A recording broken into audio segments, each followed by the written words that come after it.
Hello, everybody. Well, another night, another dinner.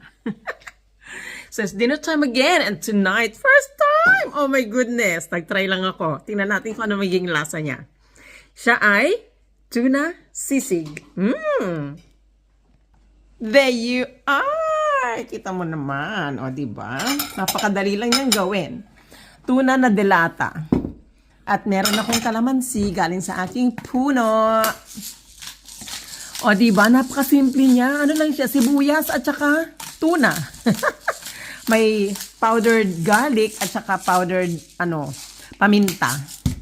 Yun, konting toyo, asin, at saka mayonnaise. Ayan na siya. Tingnan natin kung ano magiging lasa. Happiness has,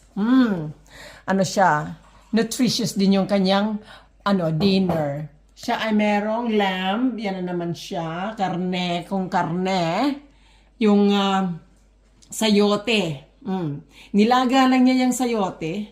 Nilagyan ng ganyan, butter, pepper, ayan na. O, tapos ito, ni-roast niya sa, what did you use? The, steak seasoning. no. What did you use to cook the veggies? The, turbo. Ayan. Turbo. Ganyan lang. May carrots, potatoes, at saka, binigyan din niya ako. Ayan, pumpkin. Yan. So, there you are, guys. Para may gulay naman ako. Binigyan niya ako ng 2 pirasong kalabaza. Well, ang aking rice ay parang gulay na rin kasi this is rich in fiber dahil sa black rice. Ang black rice kasi, di ba meron, kaya siya black dahil meron pa siya yung parang coating sa butil ng bigas. Yan. Yun ang fiber. Lagyan natin ng siguro ang kalamansi kasi baka hindi ko naman maubos tong Sinunod ko lang yung recipe sa dami ng tuna na ilalagay. So 2 lata ito na tig 185 ang 185 ang sukat. Oh, hindi ko yan mauubos. Kukuha lang ako. Siguro kalahati lang ito ang mauubos ko. Ang pala, pag naluluto, ang mayonnaise, nagiging mantika, nawawala. Nalusaw siya. Ayan, sa mga kalahati nga. Tama, ang isang lata, isang serving talaga siya. Rich in protein. Yan. So, tomorrow na lang itong kalahati. Yes. Guys! Look at that. Yum, yum, yum. So, ganito ang aking plato. Pakita ko sa inyo. There you are. Yes. Lagyan natin ng kalamansi.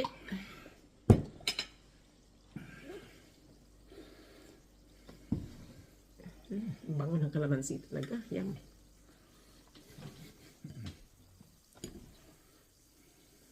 How was it? Beautiful. No? Fresh chocos, everything. Carrot. Guys, may natitira pa kaming how many chocos is left? 2 more. So 3 siya. Niluto niya yung isa.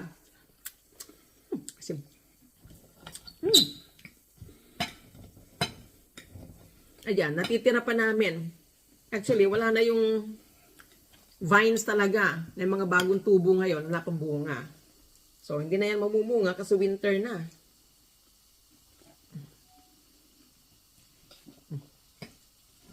Yan. Honey tissue. Please.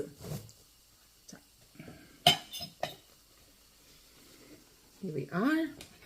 Tikman natin ang sisig. Yan. Dami talaga namang options ng murang ulam. Hindi tayo kailangan ng problema. Yan, dilata lang yan na tuna. Tikman natin.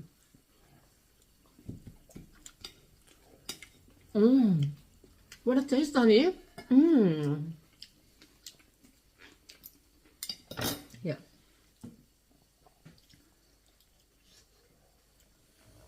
It's nice. Nice, isn't it? Diba? Marunong na ako magsisig.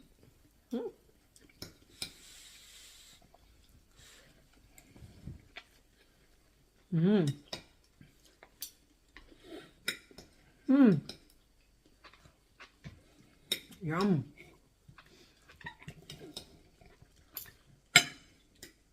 Oh my gosh. Ang sarap. Guys. Pag tuna sisig kayo, ang sarap. Tatanggalin nyo yung yung katas niya. Ang gagamitin nyo ay yung in spring water. Yun ang gagamitin nyo.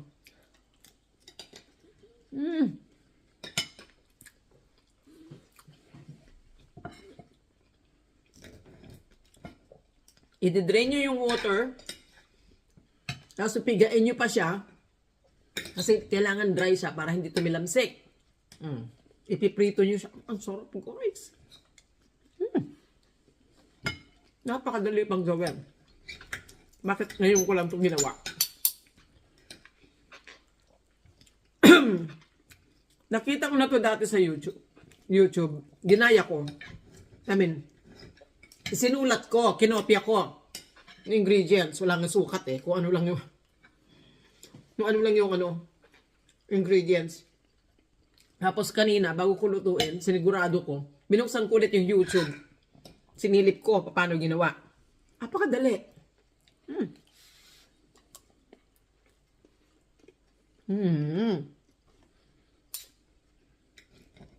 Just a pumpkin is sweet. Beautiful, isn't it? Yum. Homegrown yum. And creamy. Yeah.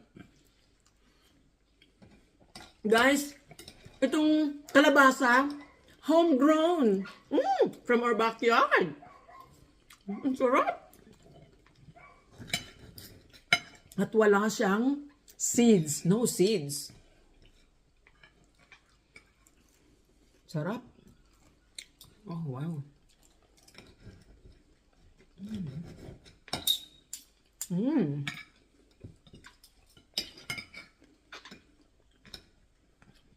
Sabi nga sa Samar, again.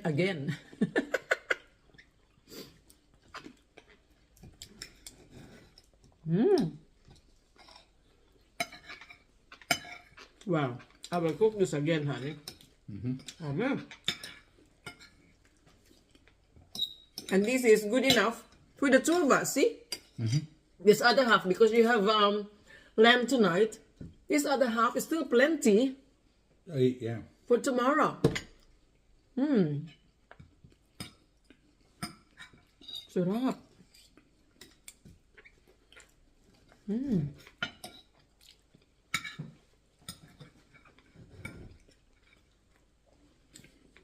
Tuna, rich in protein. Good source of omega-3 as well.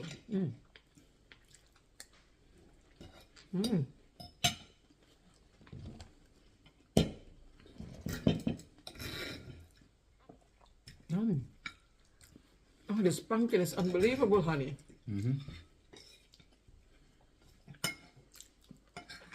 So beautiful. My whole meal's I wish we have more.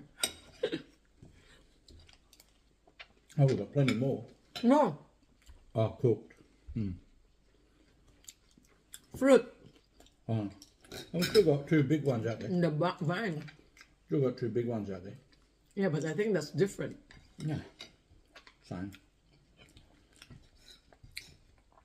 One of them's the same anyway. But, they But look from identical. this vine, it's only this fruit, only one. The others got too wet, I think, because there's not been enough sun where they were. Now, next time, in summer, I will, or spring, I will plant out there. Early. And don't touch it, just leave it there. Go everywhere. Makes a nightmare for me. The only negative to Mowing. growing pumpkin They go is everywhere. it goes everywhere. And I can't keep my lawn neat. Because she's out there with the bloody broom. In case I go close to it, she belts me one. Kapag nagmamowing siya, Ko, huwag mong gagalawin yung pumpkin, ha? Feeling ko kasi nagtatampo sila kapag ka ginalaw mo. Ibang aangatin mong gano'n para makapag-mow siya sa ilalim ng kasi babalik. Ayun nila na ginagalaw sila. Ewan ko ha, napunak ko lang na kapag ginagawa niya yon, yung mga nakaraan pa naming mga tinanim na pumpkin, namamatay yung vine. Sabi ko, hayaan mo silang magsihaba yung mga damo sa ilalim ng kalabasa. Yung paligid na lang ang damuhan niya.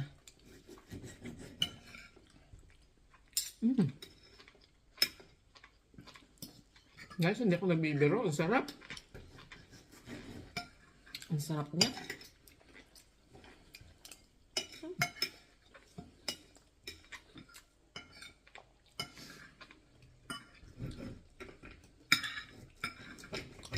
This is so good. Well, there you go. Baka gusto nyo na rin itry. Mura lang siya. Diba, magkano lang naman yung lata ng tuna. Sibuyas na pula lang yan. Diba? Bawang, paminta. Meron na kayo yan sa kusina nyo.